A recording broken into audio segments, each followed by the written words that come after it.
So the first thing I've been doing is I have just eased the knife and underneath the older leather to ply it away from the younger leather. What I'm careful to do is not get to the point where the older leather stuck to the original board. I don't want to disrupt that.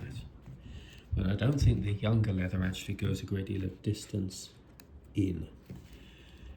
And what I've been able to do is to separate out the younger leather then from the board, like so, and then just pull it out gently like that. And it comes out as a complete piece. So what that enables us to do is to get back to just having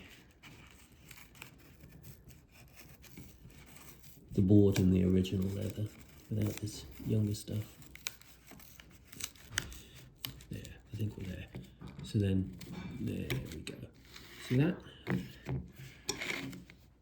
This leather here is really quite recent. This is the old stuff.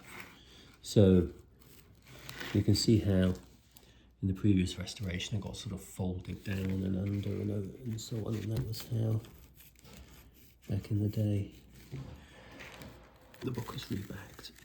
So there we go, that's what I'm after. Like that. And then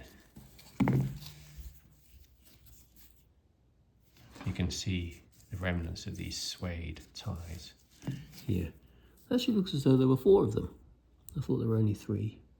You can see they only go they go virtually no distance underneath. I mean, there was never really a hope for this book. It was just stuck, if that's all all the boards are attached with. It's just this little fragment of suede. It's really nothing to it. In fact, you can actually see it here as well. There.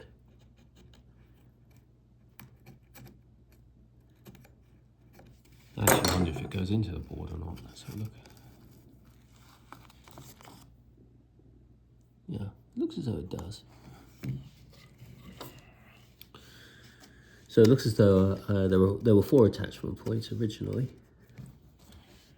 Again, just to prove the point, they don't line up with the raised band. So these raised bands were completely nothing whatsoever to do with the actual attachment of the text block to the boards. So completely fake.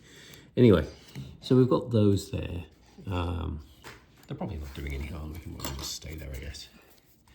But that's kind of the process I'm following here. So again, we're going to attempt the same thing here with the other board. Again, you can see we've got the old leather on top, the new leather beneath. It's just a matter of really patiently just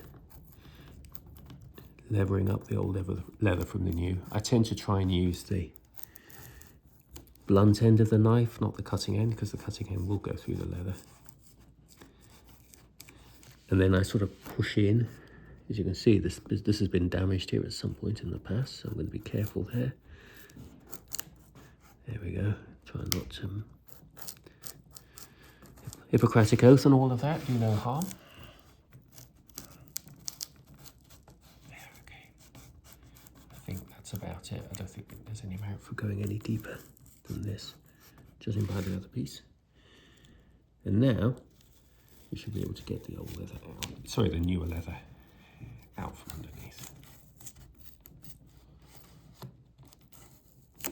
There we go. Yeah, that feels good. There we are. There we are. I think this new bit of leather is now in a position where we can just pull this right on out. Let's see if we can do that.